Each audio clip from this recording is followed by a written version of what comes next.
Au niveau de l'équipe gouvernementale, nous sommes partis à Khartoum dans un esprit de paix, avec la volonté de réaffirmer l'orientation du chef de l'État en ce qui concerne le retour, la sortie de crise et le retour à la paix dans le cadre d'un dialogue, et réaffirmer cette volonté avec une position d'ouverture, de main tendue vers nos frères des groupes armés, et de faire comprendre que pour arriver qu'il est possible d'avoir la paix et qu'il nous suffit de nous asseoir ensemble et de parler.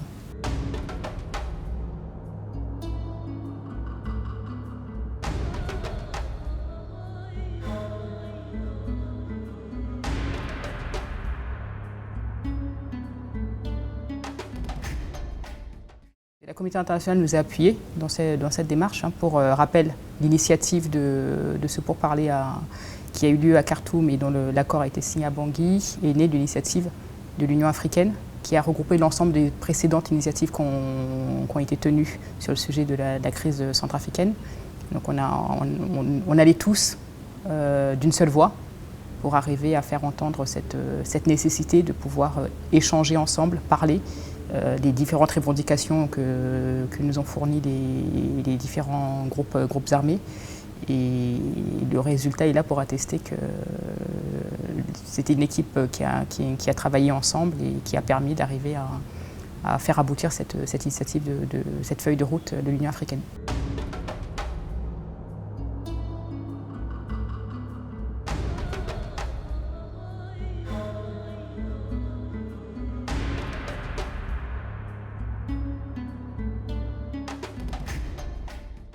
Dans le cadre de l'accord, ce sujet-là a été abordé parce que c'était l'esprit de l'accord, c'est de pouvoir arriver à s'entendre pour travailler ensemble et au préalable avec le désarmement. Parce que, pour rappel, le DDRR a été lancé bien avant l'accord, le pourparler de Khartoum.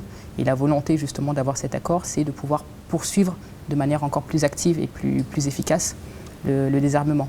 Et dans cet état d'esprit, pour accompagner le processus du DDR, un mécanisme a été mis en place d'unité mixte qui a aussi de toute façon comme objectif d'arriver au désarmement des groupes armés tout en ayant un processus qui leur permette de revenir dans un cadre étatique qui soit efficient.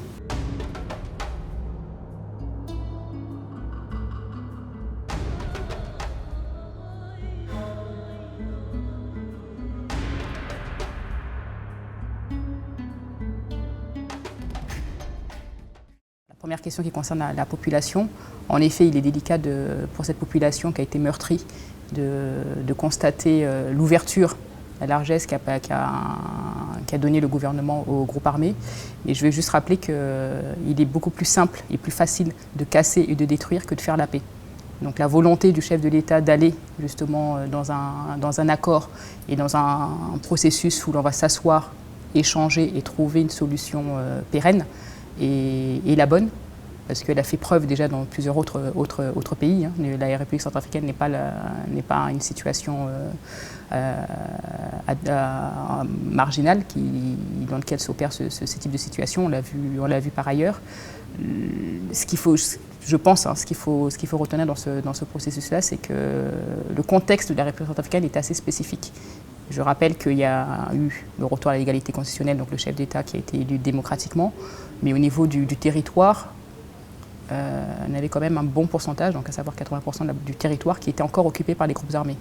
Donc le redéploiement de l'autorité de l'État nécessitait justement de pouvoir poser un certain nombre d'actes, écouter également les revendications qui ont été pesées et sur lesquelles le gouvernement a répondu dans le cadre d'un gouvernement inclusif pour responsabiliser chacun des parties prenantes et arriver justement à relancer le redéploiement de l'autorité de l'État qui arrivera, une fois qu'elle sera sur toute l'étendue du territoire, à pouvoir justement reprendre son rôle d'état de droit et entamer tout ce qui concerne la relance de l'activité économique qui va nous permettre, dans le cadre du développement de la RCA, d'asseoir et de stabiliser le pays.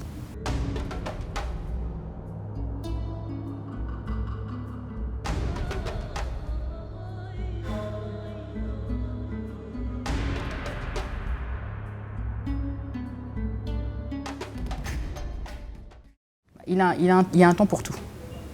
Il y a eu un temps où la population a beaucoup subi, et aujourd'hui cette population qui a fait preuve de résilience est en droit d'attendre à ce qu'elle retrouve un minimum de bien-être, qu'elle entame en tout cas ce chemin-là. Et l'accord a été signé, certes, la mise en œuvre est beaucoup plus délicate, mais les efforts sont toujours mis en avant par le gouvernement, donc sous l'auspice du chef de l'État, pour faire en sorte que ça devienne un succès. Nous avons signé, maintenant la mise en œuvre doit être un succès pour et au nom de la population.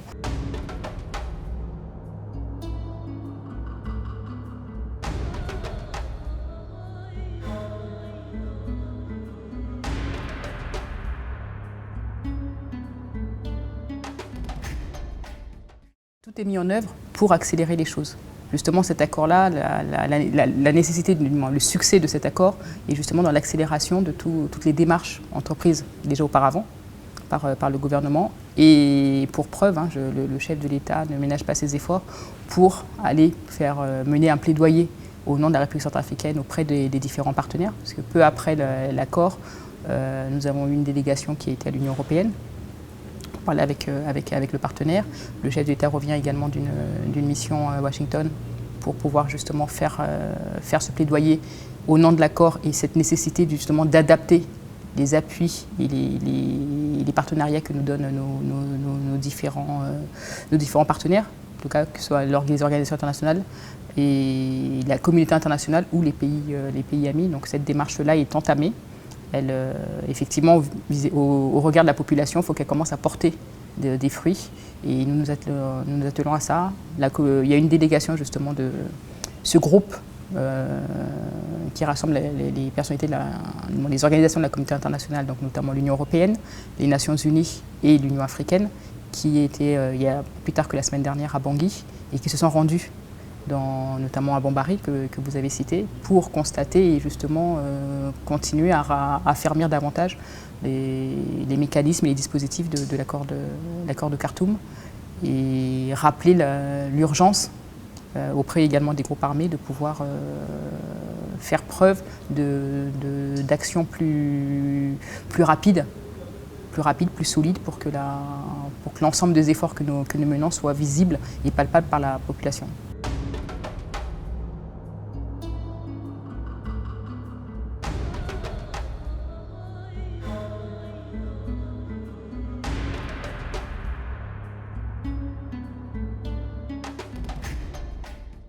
Il faut que l'aide qu'on nous annonce soit en phase et en cohérence avec les besoins du pays. Et c'est un devoir pour nous, gouvernement, donc chaque ministère, de s'assurer de la bonne concrétisation de ces aides.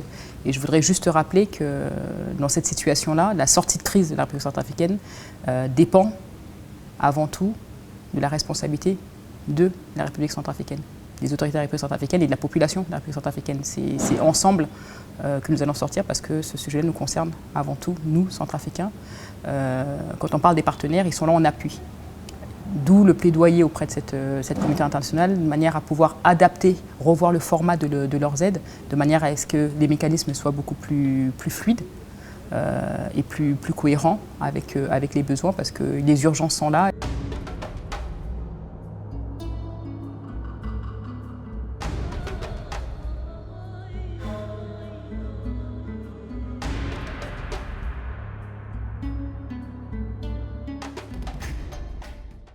La carte diplomatique a été définie parce que la volonté des autorités centrafricaines, c'est de redonner un souffle nouveau à la République centrafricaine. Au niveau de la mise en œuvre, nous avons aussi pâti donc, de la situation sécuritaire du pays qui a eu un fort impact économique, parce que redéployer cette carte diplomatique nécessite d'avoir les moyens pour la mise en œuvre. Donc, encore une fois, l'accord nous permet justement d'entrevoir de nouvelles perspectives et juste dans ces nouvelles perspectives, la mise en place de certaines décisions qui ont été prises par les autorités. Sur cette carte diplomatique, nous nous attelons pour pouvoir la mettre en œuvre parce que dans tous les cas, il faut que la diplomatie reprenne sa place. Et reprendre la place de la diplomatie, c'est aussi d'être présent dans les différents pays ceux des partenaires, parce qu'il y a des pays qui nous appuient et dans lesquels on n'a pas de représentation, et également, par esprit de réciprocité, de faire venir aussi en République centrafricaine ces pays qui nous appuient pour qu'on ait une franche collaboration, un franc partenariat.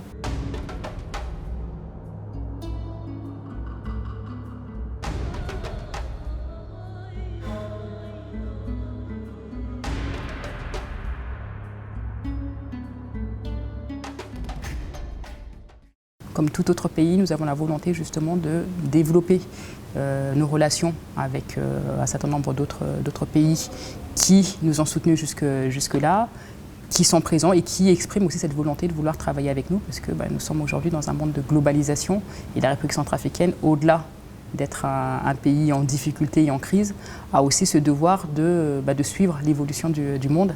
Et suivre l'évolution du monde passe aussi par avoir une diplomatie agissante qui plaide au nom de la République centrafricaine.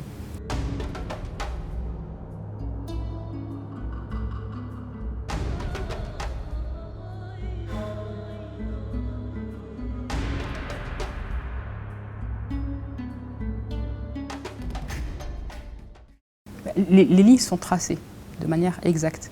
Après, il y a aussi beaucoup de désinformation en ce qui concerne la République centrafricaine et comme vous le disiez, la perception également d'autres pays contribue à avoir un flou, alors qu'au niveau des autorités centrafricaines, les choses ont été faites de manière officielle, claire et transparente. Nous avons une situation d'urgence qui a nécessité un plaidoyer de la République centrafricaine vis-à-vis de l'international auprès de l'ensemble des pays. C'était un appel à venir nous soutenir, à venir nous aider à sortir de cette situation. Des pays ont répondu par des aides plutôt logistiques et autres, mais vous savez que nous sommes sous embargo. Nous avons la formation d'un certain nombre de militaires, mais l'important pour assurer sa paix, il faut avoir des hommes opérationnels. La Fédération de la Russie a répondu présent avec un certain nombre de processus totalement officiels pour lesquels des communications officielles ont été réalisées auprès du Conseil de sécurité et avec une communication, une vulgarisation, une information de l'ensemble des pays avec lesquels on travaille et puis de la communauté internationale, parce que le Conseil de sécurité est représenté par un certain nombre de pays membres.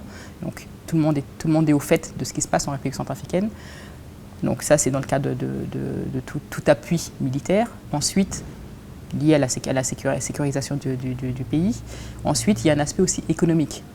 Donc, je vous disais qu'il y a aussi ce plaidoyer réalisé pour mobiliser pour la République centrafricaine. La République centrafricaine a un potentiel. Donc les pays qui constatent ce potentiel-là et qui souhaitent investir dans les domaines des mines, par exemple, parce que les ressources naturelles du pays sont vastes, ont fait aussi des propositions qui ont été étudiées par les compétences du pays et sur lesquelles il y a eu des accords qui ont été donnés. Maintenant, dire que la ligne est floue, que ces différentes personnes puissent donner des éléments concrets.